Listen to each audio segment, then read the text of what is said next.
I'm Michelle Breeden, and I work at Liberty Middle School, and I teach 8th grade World History and 8th grade Pre-AP World History. This particular lesson was an introduction to the unit on India. So it dealt with the geography and, of course, the invasion of the Aryans. I used 3 strategies. I used a word splash, I used 2-column notes, and then I used a give one, get one as my after. I opened up with the word splash for several reasons. One, it helps the students build some background knowledge. So that it's not just an empty hole that the notes are going into. It also allowed me an opportunity to expose them to key terms, even if they didn't know the definition. They were able to kind of see where their thought process was, and then through the notes they usually revealed where they needed to be. The 2-column notes I do for 2 reasons. I like teaching them different styles of note-taking strategies because every learner is different. But I like to teach them strategies they can take out of my classroom into other classes.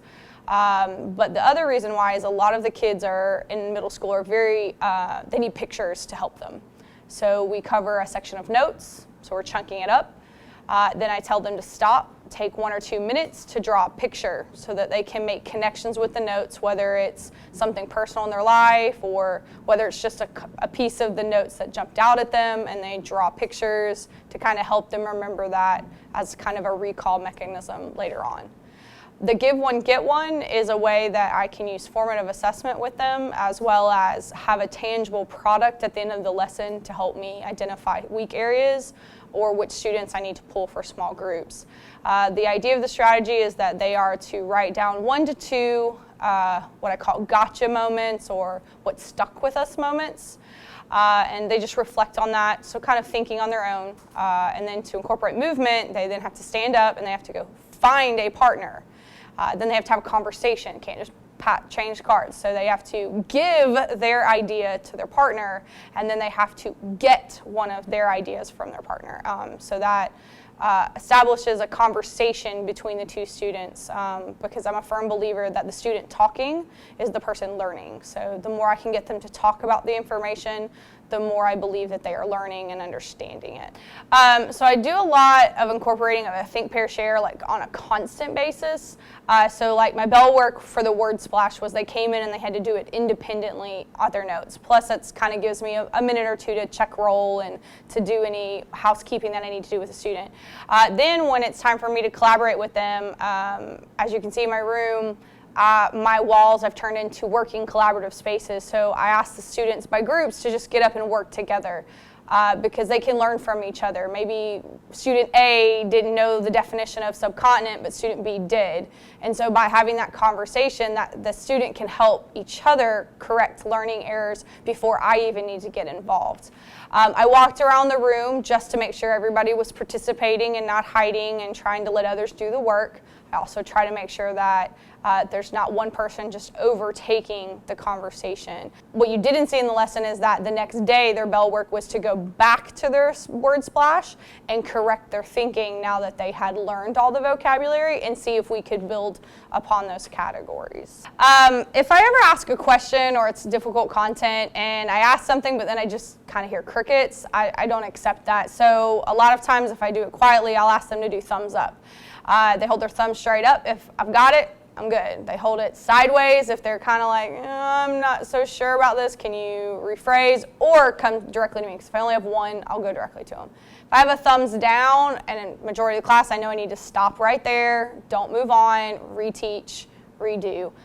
It's just something more quick, and the more I go in class, the less I have to use it, because the kids get very comfortable asking questions, but I definitely use that first part of the year because they're not comfortable asking questions. So I always try to show them that just because it's in history doesn't mean they can't move it out. So the 2-column notes is just one of them, showing them how to chunk up their own notes so they don't get overwhelmed.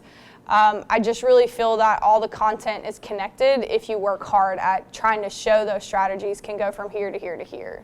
So really the first part of the lesson, it may come after my bell work depending on what the bell work is and what needs to be done housekeeping wise in the beginning. But I try to break down my learning target.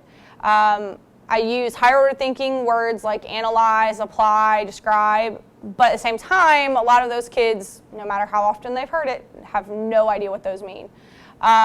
We're in week 6 of the school year, and mine still struggle with it. So I have a student read it out loud. Usually we have 2, even upwards of 3, and we talk about what does that mean. Like, you know, I can explain the impact of geography had on ancient India. Well, what does impact mean? What are we looking for? And I might even go into, well, have we seen that before? Connecting today's learning target to maybe previous lesson, just to show the connections throughout history. And then at the end of the day, you know, worst case scenario, if you're running out of time, you can always ask them as an exit slip, ask them their learning target in a question. And if they can do it, then they've mastered your learning target for the day. And if they can't, then it gives you a chance as a teacher to reflect, do I need to do this learning target again? Do I need to reteach it, or am I just missing the mark altogether and need to reword it? My best advice for strategic teaching is pick one thing at a time. Work on your before strategies. Do them for about a week. Maybe only 2 a week, 2 lessons out of the entire week. But get good at a few of befores. Then actually jump to an after activity. Get good at 1 or 2. Take maybe 3 to 4 weeks, like essentially a month. Get good at those. Then go back to the durings. The durings are a little more difficult because those are usually the text-rich strategy, so they do take some time. Pick 1 or 2. It is not feasible to think that you can do a strategic lesson walking out of the classroom before, during, and after. You will be overwhelmed and you will want to give up. So if you chunk yourself 1 at a time, month at a time, it'll be easier. Just try one thing at a time, and don't be afraid to ask for help. There's a lot of us in the school that have a wealth of strategies that you didn't know, but your IP also can help you a lot. They'll come watch you and tell you, let's try this, let's try that. But everybody knows 1 step at a time. Don't jump in, you'll drown. Do 1 at a time.